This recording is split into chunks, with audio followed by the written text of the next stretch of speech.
All right, let's talk about patterns and figuring out how you can find the next three numbers. So here, it's obviously going up by 4, okay? So, but if you wanted to write the equation for this, it would simply be the start number plus n minus 1, and then how much it's increasing every single time, 4. Okay, and then that would be it.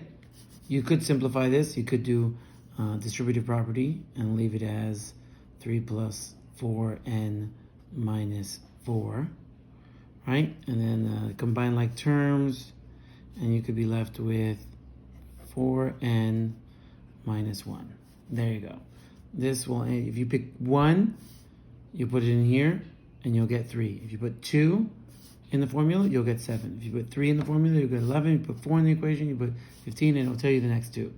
So for this one, it keeps on increasing by 4, so it's pretty simple to figure out that the next one is going to be 19, and the one after that is going to be 23. But if you wanted to figure out the 73rd number in the sequence, you could put 73 in here and figure that out. So here is an example very similar to the homework one that everyone's freaking out about. So this is going up 2, and then up 3, and then up to this number. Oh no, how did that happen? Well, this is a very simple process. So obviously it's going up by a fraction, okay? The denominator was told to you right now, there. So I know that the denominator is 2. But what's in the numerator? Well, what did they do to 9 over 1 to turn it into 27? They multiplied the top by 3. So here's the fraction. I figured it out, okay? So now that I know the fraction, I just have to multiply this one by 3 over 2, and I'll know my next one. So it's going to be 60, 81, so 81 over 4. And then I do it one more time. The next one's going to be, so I multiply this one, so this is the next one. And then the one after that one would be times 3 over 2. That's going to be 243 over 8. And that's it. I figured out the next 2. Okay? You could have also gone, okay, I know it's multiplying because it's changing every single time, but by how much? It's odd for me, right? So then you go, okay, well, 4 times something gives you 6. And then you would have divided by 4 and gotten 6 over 4, simplified it to 3 over 2. See? You get the same result. All right. So let's talk about the next section.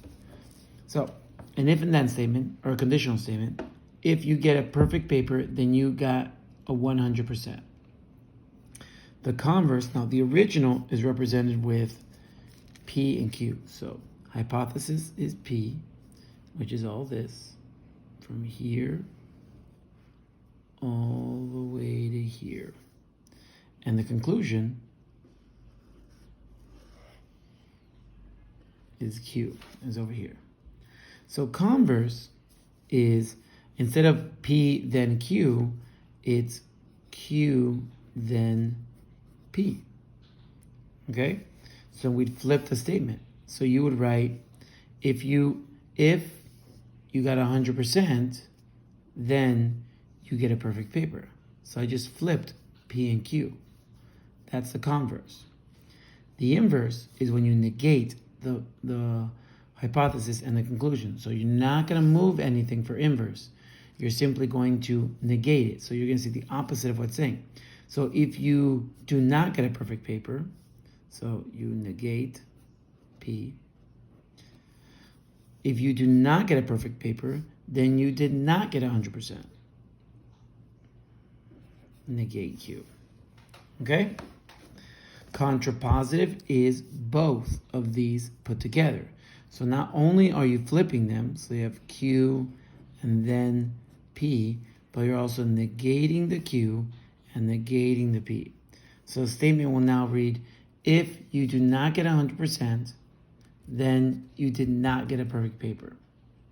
Now, see, in biconditional, which is a little higher, biconditional means that if both of them are correct, then you can make an if and only if statement. So now I can write, you get a perfect paper if and only if So it's written like this. So P and then an arrow going in both directions. So you get a perfect paper if and only if you get 100%. Is the way you could say that one. Okay? All right, that's all of those. Now here is inferences. Okay? Law of detachment. Okay? It's represented with if this equals this and this is true, what does that mean? So if you eat food, then you get dessert. You eat your food. What does that mean? What conclusion can you make? That they get a dessert. Okay? Now, for this one, law of syllogism, okay? If P, then Q, then if Q, then R, then I can make the conclusion, I can conclude that P means R. So, if you drink a lot of water at Disney, then you will go to the bathroom a lot. If you go to the bathroom a lot, then you enjoy the park less. So, you can infer that if you drink a lot of water at Disney, then you enjoy the park less. Okay, you see how I skipped the part about the bathroom? Okay, so you can just jump to the conclusion. And that's what we're talking about in geometry so far.